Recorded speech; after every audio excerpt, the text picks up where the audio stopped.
This video covers the transformation process for my 2.5-year-old overgrown terrarium from this to this. The moss wall terrarium, also one of my first, was built in May of 2021. A maintenance session was conducted 9 months later in February 2022, which also included addition of some moss and plants. It was allowed to grow out and had remained unopened since the past 1 year. The terrarium has now reached a point of self-suffocation and a maintenance session can no longer be put off. This is absolutely normal for a healthy terrarium. However, if left unchecked, it can have an impact on the ecosystem which may result in its failure as well. Hence, routine maintenance becomes very important to ensure that the terrarium remains healthy and aesthetically pleasing at all times. I opened the lid of the terrarium and using my pincets started removing the plants.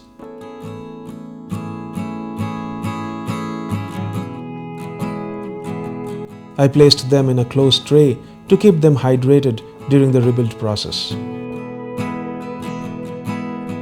I also used my hands to hasten the process and removed all the plants one after another. The moss had grown in tall leggy strands and removing them left the back wall empty and bare. The Anubias plants were rooted very firmly into the aqua soil substrate. They seemed to be doing very well. I felt it would be good to leave them in their place. I gave the terrarium a light misting and proceeded to clean up the glass with Q-tips and tissue paper.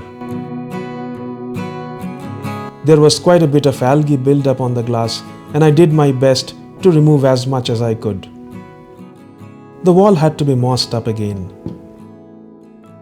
I had cleaned up some sheet moss and kept them ready in Ziploc bags earlier in the day. I proceeded to attach them on the wall, covering it in its entirety.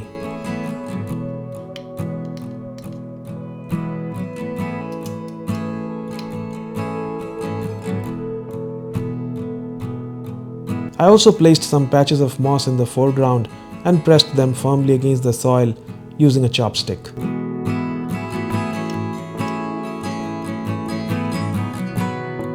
I went ahead to work on the removed plants in the tray. All of these, with the exception of Selaginella, are aquatic plants. I selected the plants that I wanted to put back in the terrarium and trimmed off the dead leaves and long roots on them. The trimmed plants were left soaking in water during this process to keep them fresh and ready for planting.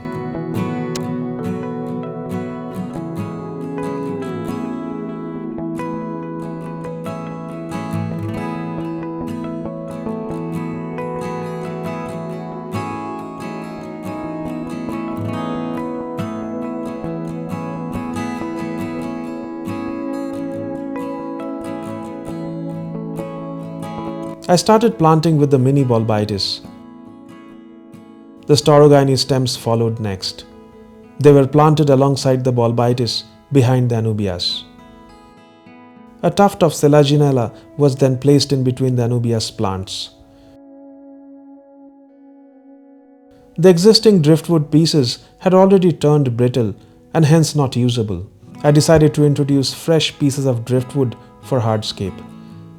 The ends of the wood pieces were pushed into the soft moss wall and being lightweight, they stayed in place without any issues. A smaller piece was placed in the foreground and another one to the lower left to balance the composition. The terrarium was given a misting at this point and the glass wiped up. I went on to add small pieces of lava rocks in the foreground to create a bit of detailing. Springtails from an active culture were also dropped into the terrarium as a preventive action against mold outbreaks. Finally, the lid was placed back on the jar to complete the rebuild. The terrarium should be good for 8 to 10 months before it needs another round of maintenance. And that is all I have for you in this video. Thanks for watching and see you soon.